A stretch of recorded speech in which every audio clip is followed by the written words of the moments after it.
Hi and welcome. And I'm Jen. I'm a holistic family consultant and I support queer, non-monogamous, and neurodivergent families to have thriving relationships. And we are celebrating the week of visibility for non-monogamy by talking to non-monogamous parents with all sorts of different structures and sharing some wisdom, some lessons learned.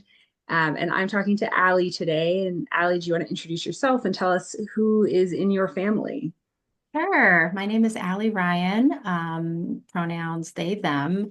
I am a 39-year-old non-binary polyqueer parent, and my family consists of my three kids, my co-parent, who I actually used to be married to, uh, my other co-parent, who he is now married to, their child, who's a toddler, and then my partners, I guess I should say my partner and metamor. And I'm probably going to use those nondescript kind of words if that works for you. Yeah. Yeah, we want to absolutely respect the privacy of people who did not consent to be here and talk about this today. So I'm curious about what that journey has looked like. Like when your kids were born, were you already in a non-monogamous relationship, or were they born under monogamous circumstances and you opened up? Like what has that progression looked like? Oh my gosh, that's like, I love that you asked that because a lot of times people just sort of ask about when I became non-monogamous, and there's like this whole pre-story. So thank you so much for being like, yes, let me tell you. So once upon a time, once upon a time, I tried so hard to live in a very conventional heteronormative world. I actually had Jacob 2 weeks before I turned 21. I was in a very conventional modeled world. I got married and actually bought a house like when I was pregnant with him, with the person that was is his dad. We had two kids together. Got divorced. I did the serial monogamy thing where I had actually met someone shortly after that, and we combined sort of our family, and I had another child. And in that relationship, through both of us finishing school, living our lives, that sort of, I think that heteronormative sort of, is this what marriage is? Is this what life is? Also, for me, what was coming up was a lot of repressed queerness, and also a desire to, with a lot of the things that were coming up for me, a desire to explore. So what that actually led to was us opening our relationship up. And through that, actually seeing, for me, it was the most important thing was like, oh, when you take relationships off the escalator, you actually get to see the spectrum of what relationships can be in so many variable, beautiful, colored ways, right? And my co-parent and I decided like we love each other so much, love raising kids together. There's a deep friendship, but the romantic piece was not, and the living together piece was not working for us. And so that was in 2016, 17, 18, that through that process of sort of moving into separate homes and figuring out our stuff, we really settled in. That started about 2016 to 2018. So my kids, bringing them into this, have been sort of, as I've grown up and have healed and have actually come into figuring out who I am, have sort of been there like a lot of the way. And I think it's like been such a beautiful process of like being, sorry, I didn't know I was going to get emotional about this. It's okay. It's big stuff. Um, yeah, it's really Figuring beautiful. out who you are and how you want to be in a relationship. Yeah. Not a big So deal. how, like seeing how I evolved, right? How my relationships evolved, it also allowed me to see that I can evolve as a parent too. And that was, I think, the thing that came so naturally. Like I did not want to repeat cycles that I had experienced as a child. So being able to see that I can be any kind of parent that I want and more shift to what their needs are and be flexible and let them be their autonomous beings, like actually allowed me to take on some of that wisdom myself. And so it's been such a beautiful, wonderful journey. My oldest is almost 19. He's going to be 19 on the 25th of May. I have a 16-year-old daughter and then an 11-year-old daughter as well.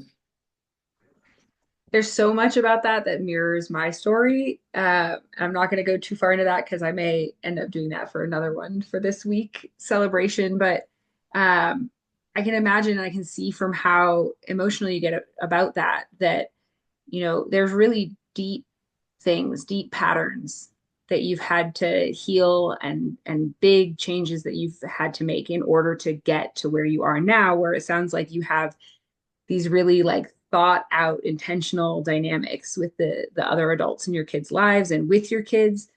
And I'm curious about like as you think back to when you were maybe more in the like hard parts of figuring that stuff out, were Yes. there pieces that you feel like were different challenges than people who are not in this unique, parenting plus non-monogamy space feel? Because parenting is challenging for everyone. Like, we're not here to try to say like only non-monogamous parents have Oh, challenges, no, no, yeah. you know, by any means. But That's like, are there layers, things that right? you feel like maybe you have had to struggle through that other parents don't deal with?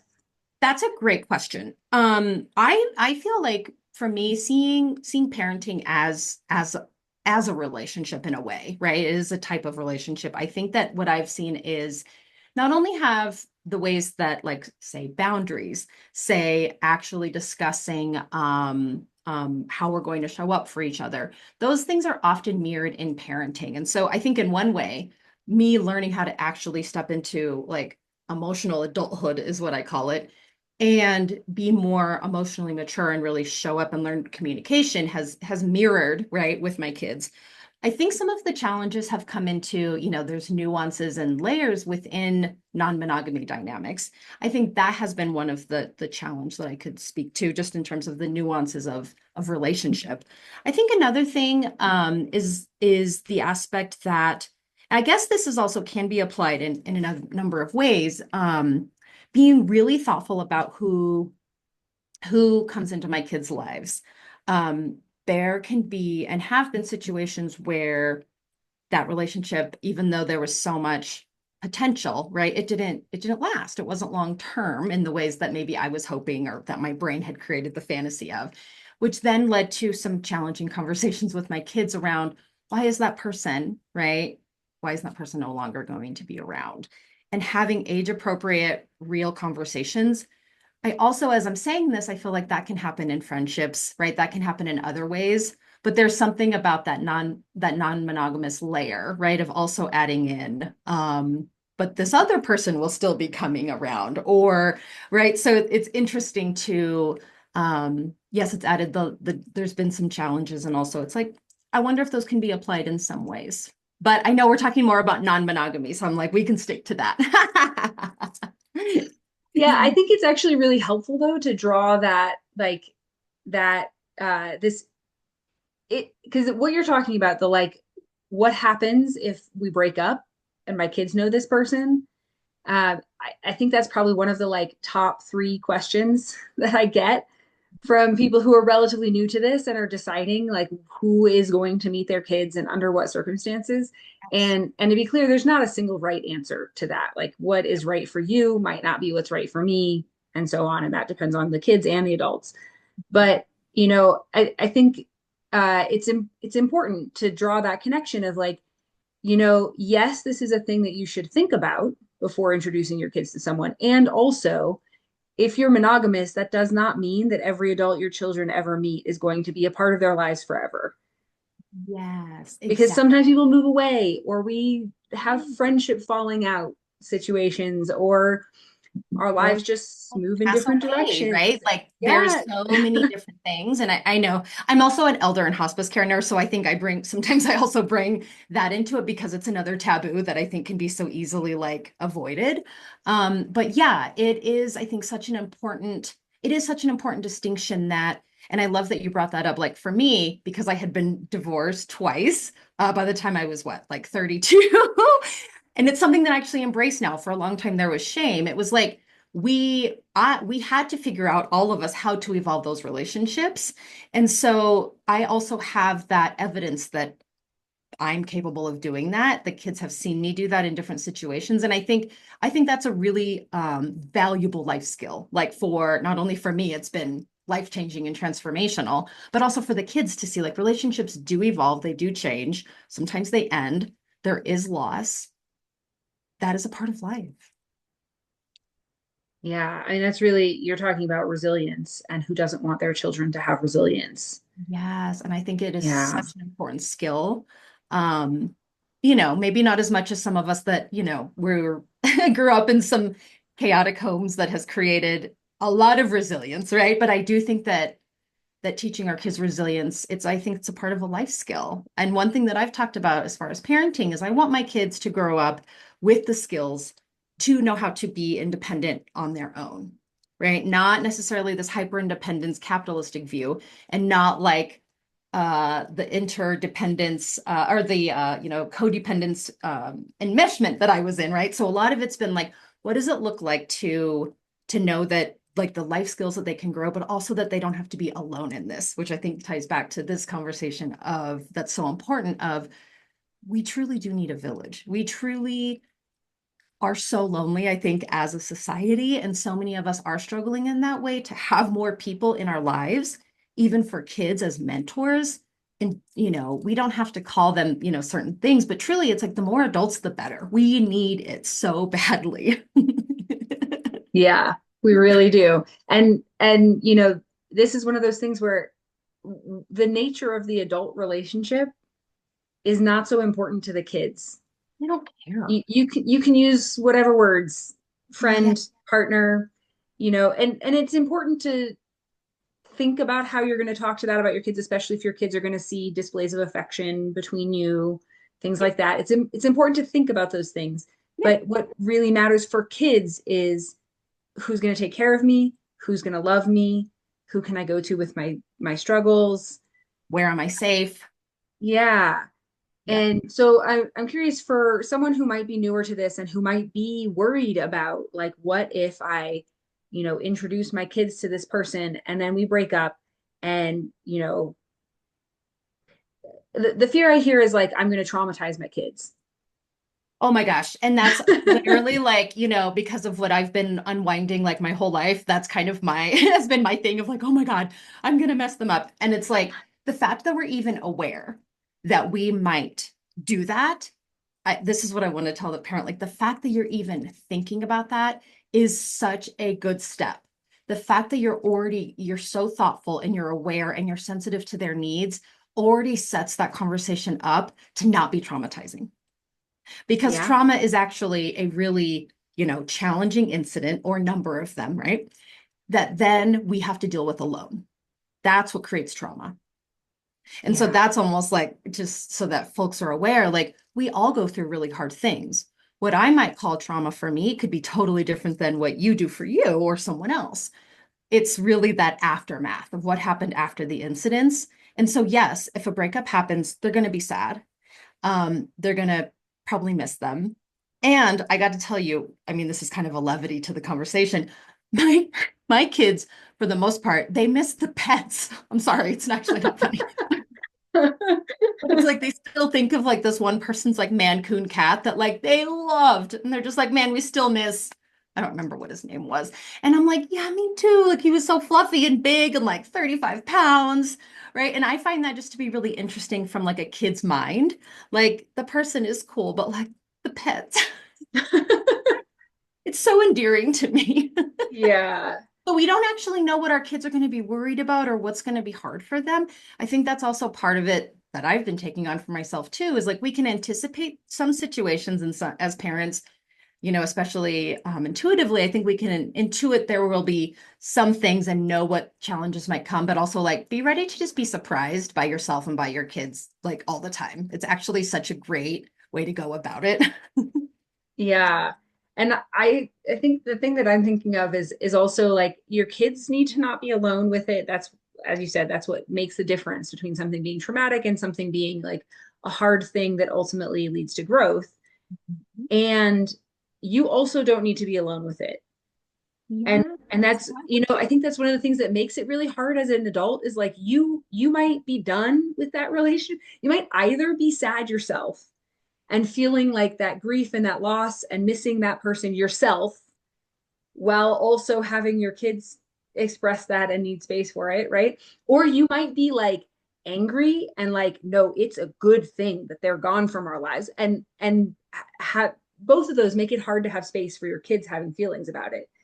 And so you don't need to be alone in that either. Like, and it can be helpful to think about just in general, if you encounter a situation in which you have a lot of feels and your kids have a lot of feels, who else can come into that and be a layer of support either for your kids? Who can they talk to about it when you Yes. don't have space, or who can you talk to about it to get some space to hold for your kids? Because yeah, that's the isolation. Like, we're dismantling the whole idea of the isolation Yes, for everybody. absolutely. And even dismantling the idea that that some of these emotions, because I think a lot of times it's like, for me, what I've noticed is if I'm really struggling with my kids having a certain emotion, it's because I don't know how to be with that emotion in myself. And so when I heard you say that, I was like, this is also can be a really great reflection for parents of, or even for partners of like, if someone's anxiety or sadness or whatever it is makes you that uncomfortable that you can't be with it, it's probably a sign that that might be some emotion you need to get to be more friends with, is what I like to say. Yeah. Even shame, right? Like for me in my personal life, I've been making friends with shame, and it has been so interesting because it's actually not that big of a deal. Emotions are just messages. They're just have some stories connected to them, but the feeling itself is actually not bad. It's actually just a very pure, clean thing of, and then we got the story. Then we have our brain doing its thing. Yeah, and that's one of the things that I hear a lot from parents is like the it's not even necessarily the idea of their kid being sad that is in itself the hard part. It's that, like, if their kid is sad, it means they're a bad parent. Yes, And that's so so then it's like, often. Yes. yeah, then it's like the whole world has to stop to avoid my child ever being sad because of what it means about me. Yes. And yeah, and so that's a thing, that's a parent work piece. It absolutely is. But I mean, we do this in our relationships too, sometimes too, right? Like, because it's like, oh no, if I can't let my kid be sad, right? If that means that what that means about me, then like what I'm like, it's like we're robbing them of the human experience.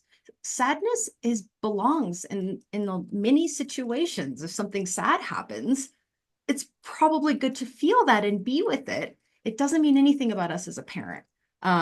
And it's such a common thing. So if anything, right, not letting them feel says more about us as a parent than just letting them have feelings. Yeah. Love All right. parenting. I We feel could, like it's just been the most wise, the journey of being so wise and understanding how these things work so much for me. And it's such an invitation to grow and to like, man, blow my shit up all the time as they've gotten older too. But it's so good. I love it so much. so I'm curious because we could talk about this like literally for hours. Forever. Yes.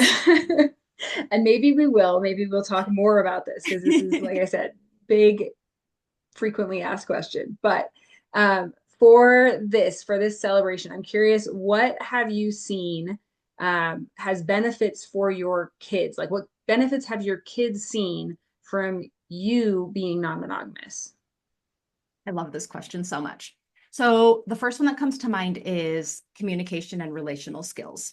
For me, being able to like the skills that I needed to communicate what I needed, what I wanted in relationship has directly impacted every other relationship I've had in my life. Because what we do in one area, we usually do in all areas. So the boost in like emotional intelligence, huge, directly impacted my kids. The communication skills, the emotional skills, the being able to hold many truths at once, I think has been such a good skill for my kids to see from me because kids and humans were all sorts of paradoxes, right? Where we're holding multiple truths at once. I think that has really helped my kids essentially be who they want to be and keep me sort of out of it because it's the same way with like partners where it's like they're going to be who they're going to be and there's things I love about it, there's things I don't love about it. It still doesn't mean they're the sum of that person just because of these things, right? I think also releasing expectations and attachment, right? So for me, I don't have a specific idea or need or expectation of who my kids become. They're all like young adults, right? So, like I said, 18-year-old, 16-year-old, and 11. So I think for that, it's like, it's been just such a beautiful experience watching them grow and become like bloom into themselves with me just being so excited about who they are becoming instead of it being like doing these maybe conventional things. I think also the idea, like I mentioned a little bit ago, that my kids now have several adults that are trusted, um, like mentors. Like I have two other co-parents that I mentioned. My partner Mitchell, which I know he's comfortable being mentioned. Like these are adults that they feel really comfortable sharing, talking to. And I mean, I have other really close, like emotional friendships too. So it's like I could go on and name a bunch of people that are not necessarily romantic relationships, but these are people that are helping my kids just be humans in this world that is hard. Teens and young adults really need role models that are not parents. And so for me, I'm like, this is like you said, we're not doing this in isolation. They need to hear different experiences. They need to hear a diversity of lifestyles and knowing what's out there. For me, like I think that is such a great thing that has just naturally come our way. I think also, another thing that I'm thinking of that they've directly benefited from is other people having different skills. I'm one human with this brain that can do some things really, really well, right? Emotional fluency, I'm very good at. Deeply feeling person, able to hold paradoxes. I have a small business. I'm an entrepreneur, very creative, badass financial literacy kind of person. But like math, no. Engineering, like so many other things, right? Because there's a million things we can be into. So the nice thing is like they get to learn different skills from different people. And I just think that that is also really beautiful because it's more of that village aspect. I'm sure I could go on and on about other benefits because I think there's multiple resilience we talked about, boundary setting. I mean, it's like so many. Yeah, and really a lot of what I hear there is that, you have done a lot of work to grow and to heal, and that all of that carries over into your parenting, because how could it not? Of course, right? That's Yeah, that just that's gave me true for chills. that's true for anyone, regardless of whether they're non-monogamous. When parents heal and grow, then we pass that on to our kids. Yes. I mean, I find it almost like kind of trippy. And I talk about this a lot where it's like when I heal an inner child, a part of myself, I naturally am like, that just carries into my parenting because that part of me that was struggling is able to have so much more empathy and compassion for what my kiddo is or teen is going through. And so it's like in real time, it's like I'm shifting generational cycles and I'm just like, oh my goodness, what is happening here? But it's so fun. Like it's very hard, but it's just to me, like, especially with going through this work and still finding things to still process and work through and deconstruct and deeper layers of the work to still be like, oh my gosh, this is